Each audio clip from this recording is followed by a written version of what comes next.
Salut YouTube, et c'est reparti pour une Scandinave, allez, E4, D5, qui est effectivement, j'ai vu dans les commentaires, qui est pas vraiment une ouverture pour débutants, parce qu'en fait on sort la dame dès le deuxième coup. Dame qui peut très souvent se faire chasser.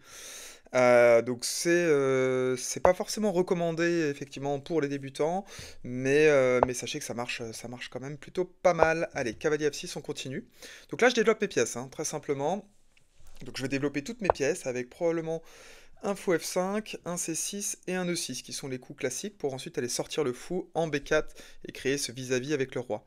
Bon, là il a choisi de jouer D3, donc D3 c'est un petit peu particulier comme coup de le jouer tout de suite.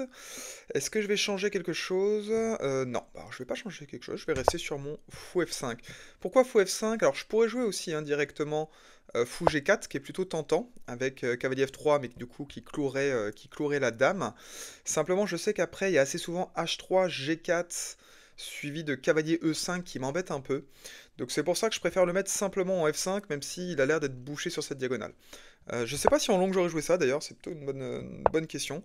Mais voilà. Donc voilà, je continue le développement. Alors très important, quand il y a fou des deux, là il y a un alignement qui est créé. C'est un peu le principe de la Scandinave.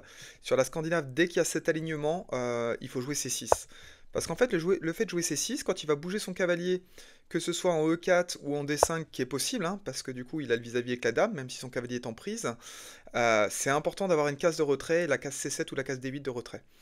Voilà, donc Dame 2, c'est assez pareil, c'est assez classique comme coup, ça lui permet à la fois de faire un petit roc ou de faire un grand roc. Et là-dessus, moi je vais continuer à développer mes pièces, donc avec fou B4. Pourquoi le fou plutôt que le cavalier? Parce qu'en fait, ce que j'ai envie, c'est rapidement de mettre mon roi à l'abri. Là, mon roi, il est dans le vis-à-vis de sa dame, donc il faut vraiment pas que je traîne. Là-dessus, avec cavalier D7, ça retarde d'un cran en plus. Donc là, c'est pas mal, hein. Il aurait pu jouer A3. Simplement, s'il avait joué A3, en réalité, il aurait pas menacé mon fou, parce qu'il y a sa tour derrière qui aurait été en prise. Mais le fait d'avoir intercalé entre-temps petit roc, bah maintenant, quand il aura A3, cette fois, mon fou sera vraiment en prise, puisque sa tour sera défendue par l'autre tour. Donc là-dessus, il vient de mettre son roi à l'abri. Je mets également mon roi à l'abri, très simplement.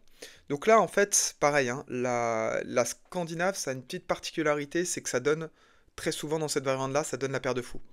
Ça donne la paire de fous. À noter que là, il aurait pu, je pense, jouer A3.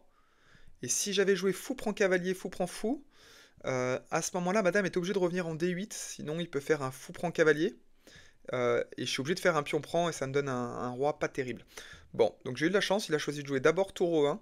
J'aurais peut-être pu passer un petit peu plus de temps là-dessus, mais c'est pas très grave. Donc là-dessus, moi je vais continuer à me développer avec cavalier D7. Donc ce qui change par rapport à une Scandinave plus théorique, c'est que son pion est en D3 au lieu d'être en D4. Donc c'est pour ça que ça m'a fait bizarre un peu en début de partie, que j'ai réfléchi un petit peu pour fou F5. C'est pas tout à fait pareil, j'attaque pas C2, mais d'un autre côté avec son pion en D4, je sais pas, est-ce qu'il est pas un peu mieux soutenu, je sais pas. Donc là il m'attaque, je peux pas, hein, je peux pas revenir ici. Pourquoi? Parce que si je reviens ici, il peut jouer un coup comme cavalier D5, avec attaquer à la fois la dame, à la fois mon fou, donc je pourrais le défendre avec dame D8, cavalier prend fou, dame prend, mais je préfère finalement... Ouais, en fait, si, en fait, c'est jouable. En fait, c'est jouable. Mais je vais pas prendre de risque. Je vais plutôt faire fou prend cavalier, hein, ce que je joue assez classiquement dans ce type de position. Mais peut-être ça aurait marché aussi. Mais je préfère éviter les problèmes et jouer simplement. Donc là, madame est attaquée. J'ai le choix entre la case B6. B6 qui a comme avantage un peu d'attaquer B2, même si B2 est défendu. Ou C7. Ce que j'aime bien avec C7, c'est qu'il y a des mouvements de cavalier qui sont un petit peu gênants pour lui.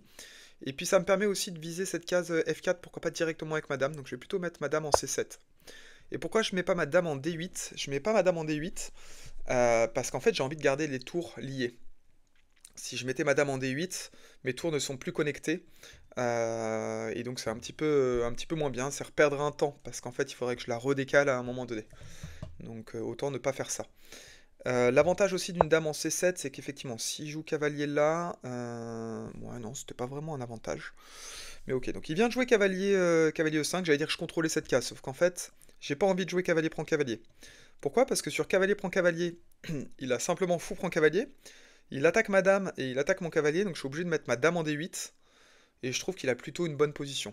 En fait, là, son cavalier, il est en E5, mais Qu'est-ce qu'il menace? Il menace pour l'instant pas grand-chose. Donc moi, ce que j'ai envie de faire dans cette position, c'est plutôt d'aller lui attaquer ce cavalier, pardon, ce fou en C3. Et en fait, c'est de trouver une meilleure case pour mon cavalier D7. Donc j'aimerais bien, pourquoi pas, décaler ce cavalier en D5 et puis ramener l'autre en F6. Donc je vais plutôt jouer la manœuvre cavalier D5. Ce qui est bien aussi, c'est que il peut pas aller en B4 parce que je ferai cavalier prend fou et je récupérerai la paire de fous. Donc là, il peut jouer cavalier prend cavalier, dame prend cavalier et attaquer G7. Sauf qu'en fait, il attaquera G7 juste avec le fou et il peut pas rajouter de pièces rapidement, pas rajouter de pièces rapidement et puis son fou est attaqué. Donc en fait, ce coup intermédiaire me dérange pas vraiment. Donc là, il peut jouer par exemple fou D2. Et sur fou D2, bah, je peux la jouer assez tranquillement. Par exemple, je peux venir faire cavalier prend cavalier, dame prend cavalier, pourquoi pas dame prend dame, tour prend dame. Et ensuite, j'ai une bonne position et ça peut se jouer sur une finale un peu sympatoche. Donc c'est peut-être ce que je vais tenter, avec peut-être une prise d'espace avec B5. Soit il choisit de reculer son fou, soit il fait fou prend cavalier. Mais je pense qu'on va partir là-dessus, hein. Donc je simplifie. Pourquoi? Parce que son cavalier est central. J'ai pas forcément trop d'autres plans. Je préfère aussi. Pourquoi est-ce que je préfère un peu éliminer un peu de pièces? C'est parce que en fait dans cette position, moi je suis plutôt en défense, hein. J'ai pas vraiment d'attaque ni sur son roi, ni réellement sur l'aile dame. Et lui en fait, bah, il a son fou qui pointe ici, il a son cavalier qui est plutôt bien placé. On peut imaginer des coups comme, je sais pas, alors dame F3, ce serait pas tout de suite possible parce qu'il perdrait un cavalier. Ouais, en fait, est-ce que j'ai vraiment envie d'échanger tout de suite?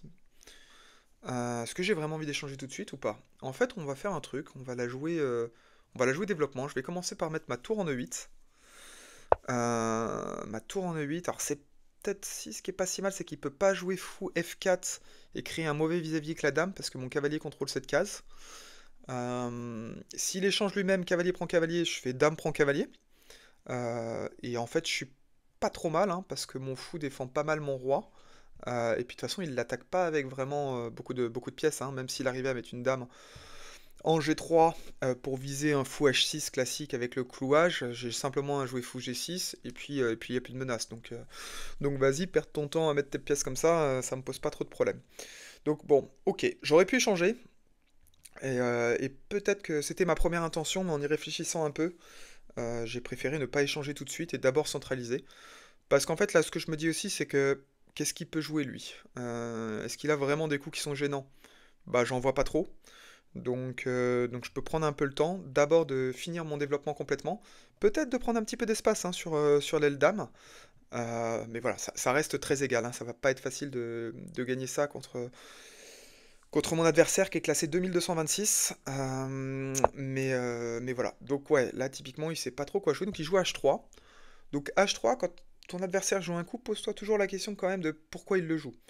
À part de se dire qu'il savait pas quoi jouer, ce qui peut être un... Ok, il savait pas quoi jouer, donc il a joué ça. Mais est-ce qu'il a pour intention, par exemple, de jouer G4?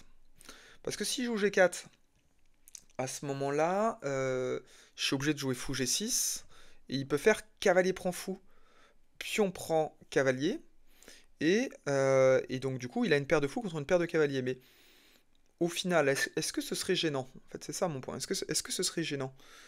Est-ce que finalement, lui, ce serait pas plus affaibli son roi? Je pense que oui.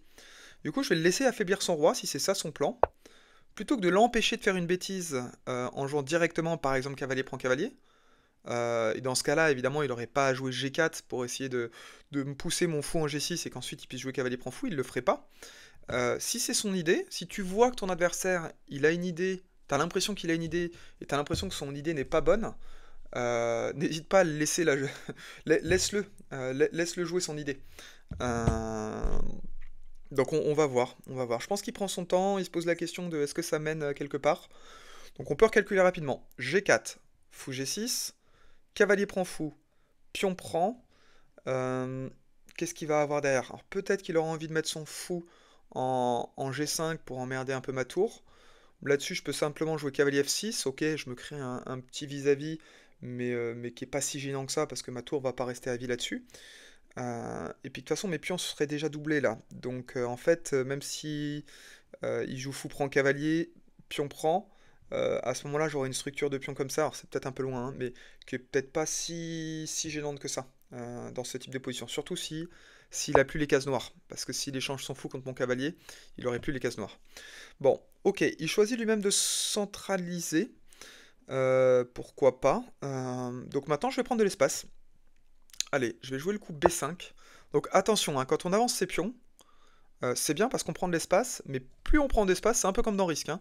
Dans Risk, plus tu t'étends, moins tu as de soldats concentrés, donc en fait plus t'as de faiblesse. Donc typiquement, chaque fois qu'on avance un pion, il y a des cases qui deviennent un petit peu plus faibles. Par exemple là, ma case un peu plus faible, c'est la case C5. La case C5 est un peu plus faible, pourquoi? Bah parce que maintenant, il pourrait, enfin disons qu'elle est plus attaquable directement avec un pion. Donc il pourrait venir caser un cavalier. Sauf que dans cette position-là, il l'a pas. Mais voilà, ce serait possible. Donc je vais continuer mon idée de prendre de l'espace et je vais jouer A5. Donc attention A5 parce qu'il a le fou qui attaque mais j'ai la dame qui défend. Ça veut donc dire que sur cavalier prend cavalier, il faut que je reprenne absolument de la tour. Parce que si je reprends pas de la tour, il prendrait mon pion A5. Mais bon, là j'ai l'impression que c'est plutôt pas mal pour moi.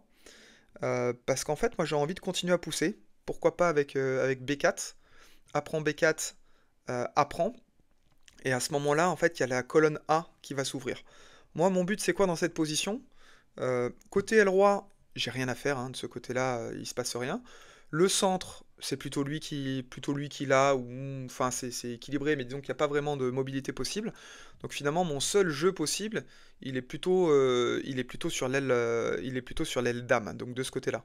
Donc c'est pour ça qu'il faut que j'essaie d'avancer, et ensuite je vais essayer d'aller infiltrer une tour, et si je commence à pouvoir infiltrer une tour sur la colonne A dans son camp, par exemple en A2, à un moment donné, bah ça pourra devenir un petit peu dangereux. A noter que son fou en D2, moi je préfère, hein, c'est pour ça que j'ai joué tout à l'heure cavalier D5, hein, c'est qu'il a joué fou D2. Son fou en D2 est pas ouf ouf, hein, si je puis me permettre le petit jeu de mots. Pourquoi? Ben parce qu'en fait il a une diagonale ici, mais cette diagonale ne sert pas à grand chose. Mon cavalier ici est très bien placé, et en fait mon cavalier, le cavalier quand il est situé comme ça, à deux cases du fou, en fait il contrôle beaucoup de cases du fou. C'est-à-dire que cette case-là, cette case-là, cette case-là, cette case-là sont contrôlées par mon cavalier. Bon, il a choisi de revenir sur le plan dont je parlais tout à l'heure, qui était H3, G4. Donc pareil, le fait de pas laisser directement d'opportunité à ton adversaire, parfois quand il sait pas quoi jouer, et moi je fais pareil, donc je pense que c'est valable, ça peut être vraiment valable pour pas mal de monde. Parfois quand on sait pas trop quoi jouer, on se met à jouer des conneries. Je dis pas que ça c'est une connerie, je dis juste que de temps en temps, moi, ça m'arrive de me dire, bon, je sais pas quoi jouer, je sais pas quoi jouer, faut que je trouve quelque chose, faut que je trouve quelque chose. Et finalement, plutôt que d'être patient et de prendre son temps, et ben on en vient à jouer des coups qui sont peut-être pas si bons que ça. Donc là, voilà, typiquement, j'ai l'impression que jouer H3, G4, c'est un bon affaiblissement pour son roi. Et je vais essayer de le montrer. Je vais essayer de le montrer. Donc là, évidemment, je reprends du pion H. Bon, en général, on reprend toujours du pion H là-dessus. Pourquoi? Parce que si je reprenais du pion F, il y a le pion E6 qui serait très faible. L'autre point aussi, c'est qu'en fait, je viens ramener un pion en direction du centre. Quand tu peux essayer de ramener en direction du centre des pions sur la colonne H, sauf quand c'est des pions isolés, sont moins forts que des pions au centre. Ça, pareil, c'est des généralités, ça vaut ce que ça vaut. Ok, il joue dame F3. Est-ce qu'il a une menace particulière avec dame F3? Donc il vient attaquer F7, mais F7, est-ce qu'il a d'autres moyens de l'attaquer? Non. Donc en fait, c'est pas forcément un problème. Donc il a des fous, moi j'ai des cavaliers. En général, quand l'adversaire a des cavaliers, est-ce que je peux pousser mon pion là? Et après je reviendrai là-dessus. Si je pousse mon pion B4, A prend B4, A prend B4, si je joue fou prend cavalier, j'ai un souci. Donc je peux pas. Donc pour l'instant, je vais jouer d'abord cavalier F6. Cavalier F6 pour consolider un peu tout ça. Donc oui, ce que je voulais dire tout à l'heure, c'est qu'en fait, lui il a une paire de fous, moi j'ai une paire de cavaliers. Dans quel cas la paire de fous est mieux que la paire de cavaliers? Ça, c'est des règles générales, hein, mais il faut essayer de... Sauf raison particulière, sauf position très spécifique, en général elle s'applique, c'est le principe des règles générales, c'est que en fait la paire de fous, les fous c'est des pièces de longue portée. Donc pour que des pièces de longue portée puissent être avantagées par rapport à des pièces de courte portée, ok, un fou, ça prend toute une diagonale, donc ça va très loin. Bah en fait, il faut qu'il y ait de l'espace, donc il faut qu'il y ait moins de pièces ou moins de pions. Donc tant que la position est un peu fermée, c'est plutôt à mon avantage. Si la position s'ouvre, ce sera plutôt à son avantage à lui. Donc là, ok, il vient me créer un vis-à-vis. Ce que je vais faire, c'est jouer assez rapidement tour D7, parce qu'en fait, j'aime pas ce vis-à-vis. J'aime pas ce vis-à-vis. Donc je pense que je viens quand même de jouer un mauvais coup. Pourquoi? Parce qu'en fait, il a peut-être C4 là qui va me faire chier. Parce que C4, prise du pion, il attaque mon cavalier ici. Et une fois que j'aurai bougé ce cavalier, après il aura deux pressions sur mon cavalier en F6. Donc c'est probablement pas un très bon coup, je l'ai joué un peu trop vite. J'ai parlé en même temps. Je sais pas si j'aurai de quoi défendre facilement là-dessus. Bah, je vais essayer de miser sur une faiblesse, sur peut-être des coups intermédiaires. Je pense que là, il est vraiment en train de calculer ça. Peut-être en coup intermédiaire, par exemple, qui peut être sympa, c'est que j'ai cavalier H7. Cavalier H7, je viens attaquer son fou. Et donc, ok, il le joue évidemment, hein, parce que c'est vraiment son plan. Si je joue cavalier H7, s'il fait pion prend cavalier, je fais cavalier prend fou, j'attaque sa dame. Et ensuite, je pourrais toujours rebouger mon cavalier s'il vient l'attaquer. Je sais pas s'il pourra l'attaquer facilement, si peut-être ici. Mais je pense que ça ira peut-être. Ou est-ce que d'abord je joue pion prend pion? Allez, on va d'abord jouer pion prend pion. Pourquoi? Bon, c'est un petit peu loin. Pion prend pion, parce qu'en fait, il est obligé de reprendre du pion. Et qu'en reprenant du pion, non, ça revient peut-être un peu au même. Et maintenant, je vais jouer cavalier H7. C'est un peu mon seul coup, si je vais essayer de maintenir la position. Donc là, il peut tenter, hein, je pense qu'il va falloir qu'il calcule. Pion prend cavalier. Cavalier prend fou. Donc j'attaque sa dame. Il faut qu'il joue dame E3 pour à la fois attaquer mon cavalier et défendre son pion H3. Et là-dessus, donc moi j'ai mon cavalier qui est, donc j'ai mon cavalier qui sera pris ici, celui-là qui est attaqué. Donc comment est-ce que je le défends? Donc je pourrais pas faire tour prend pion parce qu'ils sont fous derrière, hein, ça c'est dommage. Ok, il a choisi de pas rentrer dans les complications, donc ça me va bien. Au final, j'ai ouvert la colonne B, donc ça me va très très bien. Donc maintenant mon cavalier est attaqué, il faut que je le bouge. Je vais le bouger plutôt sur cette case-là. Plutôt sur cette case-là. Ouais, je sais pas si c'était la bonne case. D'ailleurs, en réalité, c'est pas une très bonne case. Parce qu'en fait, cette case-là, elle était plutôt réservée pour mon autre cavalier. Bon, c'est pas très grave. Avec un peu de chance, il va jouer tour prend tour. Je pourrais reprendre de ce cavalier. Je pourrais ensuite ramener mon dernier cavalier. Donc, éviter. Par exemple, mon cavalier là en H7, il joue pas. Il est dans un coin, il joue pas. Il peut pas rebondir en G5. Donc, finalement, sa seule case, F8. Mais F8, c'est un peu tristoun. Sa seule vraie case, c'est F6. Donc, c'est vraiment celle-là que j'ai envie de viser. Du coup quoi? Du coup il va falloir que je rebouche ce cavalier ici. Donc ça c'était pas si inspiré. Bon, j'espère que je vais avoir l'occasion, alors peut-être j'espère que j'aurai l'occasion de le bouger assez facilement sans que ce soit trop compliqué. On va voir ça. Bon bah voilà, il me la donne tout de suite l'occasion. Donc là, pourquoi est-ce que je vais reprendre du cavalier? Bah justement pour pouvoir me libérer cette case F6 pour mon cavalier H7. Et au passage, sa tour ici qui est sur une colonne semi-ouverte, mais qui est vraiment bloqué, hein, parce que ce pion-là, il est assez costaud. Lui, ce qu'il a envie de faire, c'est de prendre cette colonne-là. Si j'avais récupéré de la dame, il aurait joué tour D1, et en fait, il m'aurait attaqué la dame. Donc non seulement j'aurais pas bougé ce fou qui me gênait, ce cavalier qui me gênait un petit peu, mais en plus, il aurait gagné un temps sur ma dame. Donc j'aurais dû jouer, par exemple, dame B7 pour aller peut-être taper sur B2. Mais finalement, je préfère cette position comme ça. L'autre point aussi, c'est que je vais peut-être pouvoir aller rebondir. Un intérêt aussi des cavaliers, c'est de pouvoir bondir sur un peu sur les deux couleurs. Voilà. Merde, attention de pas faire un mauvais pré-move. Ok, il choisit de jouer fou ici. Donc fou ici, son problème c'est que maintenant il protège plus B2. Donc je vais aller attaquer B2. Est-ce que j'attaque avec dame B7 ou est-ce que j'attaque avec dame B6? Je vais l'attaquer, je vais plutôt faire dame B7, hein. Dame B7, peut-être ça me donnera un petit peu plus de cases et ça me permet aussi de contrôler D8 si je veux récupérer cette colonne-là. Donc on va plutôt jouer dame B6. Allez, dame B6, c'est parti. Et ensuite, je vais redéployer mon cavalier. Et pourquoi pas essayer de redévelopper celui-là aussi de cavalier pour ensuite essayer de, je sais pas, viser des cases comme ça avec des cavaliers qui se soutiennent mutuellement. J'ai une tour aussi, hein, j'ai une tour à activer ici. Cette tour-là, elle est inutile sur cette case-là. Donc pour l'instant, voilà. L'autre intérêt aussi de B6, c'est que je viens contrôler cette case-là. Alors, ok. Donc maintenant, ce que je dis, c'est que je vais attaquer je vais essayer de développer cette tour ou développer ce cavalier. Donc je vais commencer par développer plutôt ce cavalier. Allez, je vais développer ce cavalier. Pourquoi? Bah parce que ma tour, j'aimerais bien la mettre en B8, mais elle est prise par le fou. Donc ce que je vais faire aussi, c'est peut-être caler ma tour sur la colonne D. De toute façon, soit c'est B, soit c'est D. Sachant que B, j'y ai pas accès, bah, je vais peut-être prendre la colonne D. Sauf que la colonne D, elle n'est pas ouverte pour l'instant, puisque j'ai mon cavalier devant. Donc je vais essayer de me débrouiller pour bouger mon cavalier. Je sais pas encore trop où. Alors là, il m'attaque la dame, hein. Il m'attaque la dame, bah maintenant on va revenir en C7. L'avantage de C7, c'est que je vais peut-être pouvoir mettre ma tour en B8 en faisant attention avec cet alignement-là, hein, qui est un petit peu dangereux. Mais elle est tapée sur B2. Elle est tapée sur B2. Là, je pense maintenant, honnêtement, que ma position est peut-être mieux que la sienne.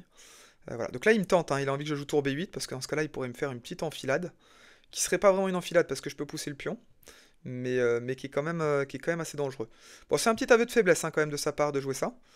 Allez, on va prendre plutôt cette colonne D. Un petit aveu de faiblesse parce qu'il est revenu sur sa case initiale. Donc j'aurais pu très bien, moi, jouer dame B7 peut-être pour aller retaper dessus. Mais bon, elle est bien, madame, ici. Donc on va la laisser pour l'instant. Ok, il choisit de faire ce clouage-là. Donc je peux toujours pas jouer tour B8. Est-ce que... Ah, je peux peut-être le jouer tour B8. Hein. Mais tour B8, après, je serai obligé de jouer E5 quand il jouera fou F4. Donc bon, j'ai pas trop envie. J'ai pas trop envie de faire ça. Je peux aussi jouer cavalier là, mais cavalier là, il va me mettre un clouage un peu suspect. Bon, ce qu'on va faire, c'est qu'on va essayer d'aller activer la dame sur une meilleure case. Je vais me mettre en B6. Donc l'intérêt, c'est quoi? C'est d'aller viser B2. Si je dois jouer tour B1, c'est très triste, il aurait une tour en défense. Et si j'arrive après à commencer à infiltrer ma dame, ça peut être aussi très sympa. Il faut trouver les bonnes cases, hein. Il faut que je trouve les bonnes cases, ça va se jouer un petit peu... On va essayer de la jouer finaude. Ok, il joue comme ça, donc maintenant je peux jouer tour B8. Parce qu'il peut pas jouer ça tout de suite. Dans ce cas-là, je ferais... Ah, si, il peut peut-être le jouer, mais dans ce cas-là, j'aurais tour B7, tout simplement.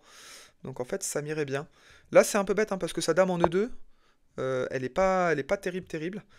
Donc j'en profite bien. Et est-ce qu'on essaie de rentrer? Il faudrait que j'arrive à rentrer un cavalier. Ce serait sympa si j'arrivais à rentrer un cavalier. Alors, je vais commencer par pousser A4. Je pousse A4, pourquoi? Parce que ça lui évite de se libérer de cette façon-là. Ok, donc là il propose un échange de dames qu'on va peut-être accepter, mais dans des bonnes conditions. Peut-être, est-ce qu'on l'accepte? Non, pourquoi je l'accepterais? Est-ce que j'ai une seule raison de l'accepter? Non. Dame C7, on l'accepte pas.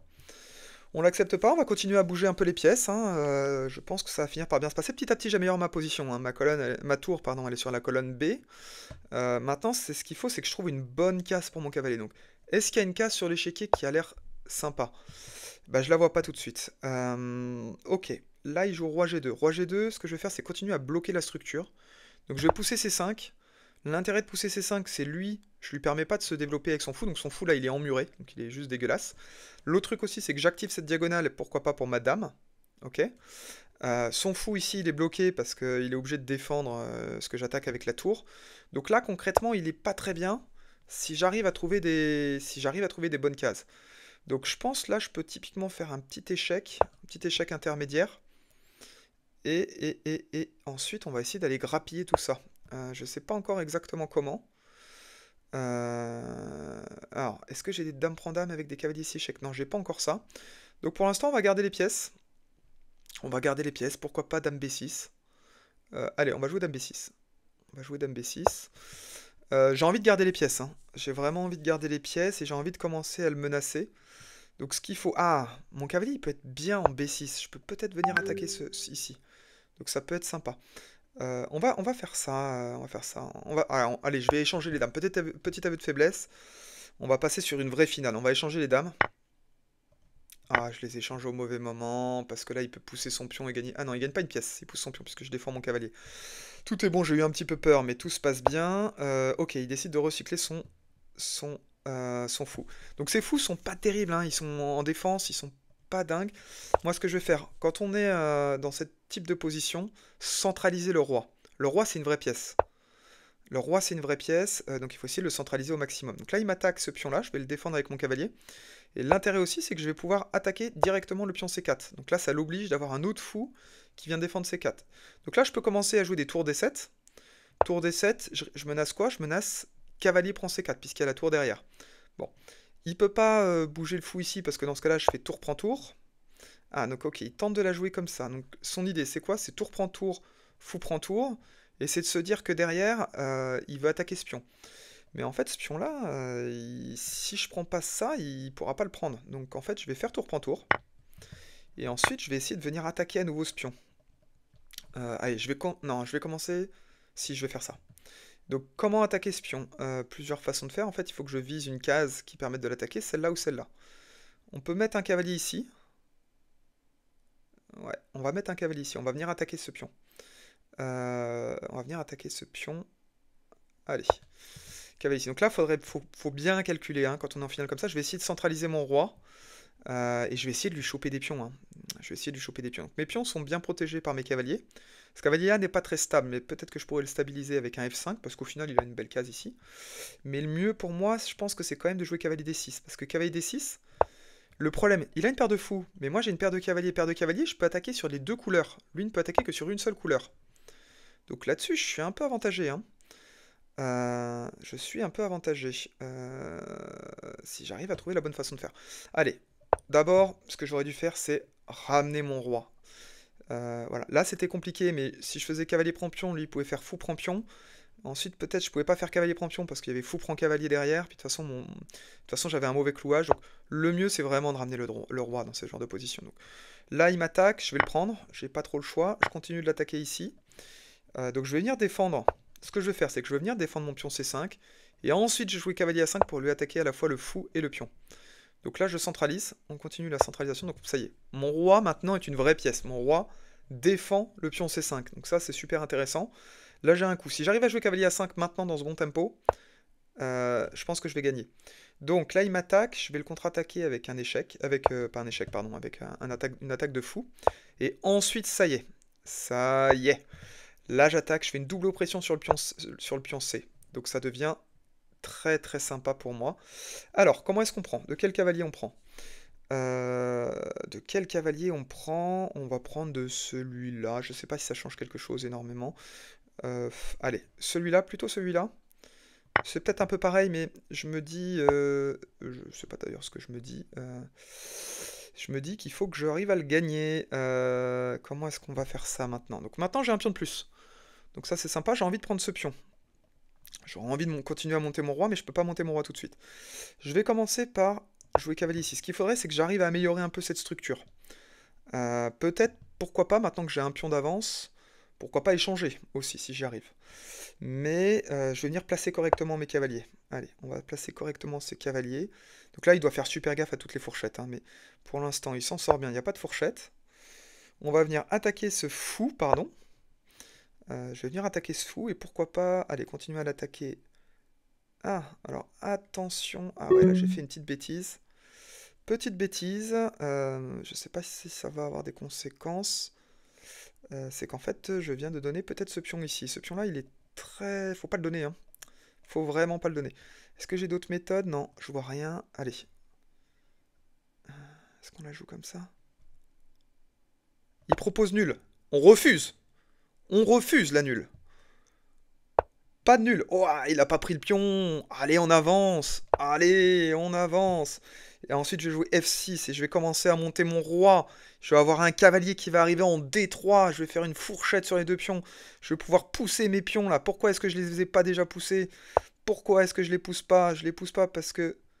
Parce que quoi? J'en sais rien de pourquoi, mais c'est pas grave. On fait... Alors attention là. Allez, attention, on essaie de la jouer proprement. On essaie de la jouer proprement, on a un pion de plus, il faut que je vienne dégager son roi correctement. Oh là là, attention, ça sonne, ça sonne, ça sonne. C'est pas grave, est-ce qu'il peut pas avancer là? Allez, on est sur la fin, mais on va la gagner. Ça va se jouer, ça va se jouer. Allez, go, go, go, go, go, go, go. Go, go, go, go, go. On continue. On continue. Donc là, il m'attaque ce pion. Est-ce qu'on le défend? Est-ce qu'on le défend? Et si oui, comment on le défend? Non. On va juste le défendre comme ça. Alors ça, j'aime pas trop, parce que s'il fait pion prend pion... je suis obligé de le reprendre du pion, et en le reprenant du pion, donc si ça va. Mais le problème, c'est que maintenant j'ai des pions comme ça, c'est pour ça que j'aurais dû m'en occuper un petit peu plus tôt de ça. Bon, la finale n'est pas hyper propre, mais ça a l'air de tenir. Ok, donc il choisit de la jouer comme ça. Donc comme ça, moi, qu'est-ce que je peux faire? Qu'est-ce que je peux faire? Allez, on va venir cavalier ici. Mon idée après, c'est de faire un cavalier échec. Si jamais il pousse, j'ai cavalier échec, et je gagnerai ce pion à 6. Et on serait super bien là, ça ferait 2 pions de plus, ça sentirait très très bon la victoire. Il a plus beaucoup de temps, il lui reste 15 secondes. Allez, 15 secondes au chrono, on va la jouer. Échec, échec, recule. Allez, recule, rentre à la maison. Rentre à la maison. Rentre à la maison, je te dis, maintenant c'est moi qui avance. Allez, j'avance. C'est bien d'avancer son roi, là c'est pas mal parce qu'il peut pas venir avec son fou ici, donc ça va. Là, moi j'ai envie de jouer cavalier B3, parce qu'en fait, sur cavalier B3, j'attaque plein de trucs à la fois, hein. J'attaque beaucoup trop de choses peut-être pour qu'il puisse défendre. Allez, bon, il vient de me choper un pion là comme ça, mais tant qu'il n'a pas de pion passé, on est bon. On est bon. Allez, on la joue de ce côté-là. Alors là, ça devient chaud, chaud, chaud, hein. Ça devient chaud. Je sais pas s'il va tenter un roi prend fou, mais je pense pas que ça passe, hein, parce que je vais finir avec des pions de plus, hein. Et ouais, ah, j'ai peut-être un cavalier prend fou. J'ai peut-être un cavalier prend fou là. Allez, allez, allez. Je pense que cavalier prend fou. Et voilà. Cavalier prend fou, il va apprendre ce que c'est. Allez. Il va apprendre ce que c'est. Tac. Allez, on la joue comme ça. Waouh, j'ai peut-être merdé. J'ai peut-être merdé. Est-ce que j'ai le temps de revenir? Non, j'ai pas le temps de revenir. Et j'ai merdé. Ah là là, j'ai laissé les deux pions en finale. Putain, j'ai mal calculé. J'aurais dû cavaler. Bon, c'était une bonne partie, belle finale. Je pense que vraiment que c'était gagnant toute la partie. C'était pas mal maîtrisé, mais sur la fin, j'ai laissé les deux pions. Allez, bien joué. Bah écoutez, j'espère que ça vous a plu. Si ça vous a plu, n'hésitez pas à vous abonner. Merci, à plus.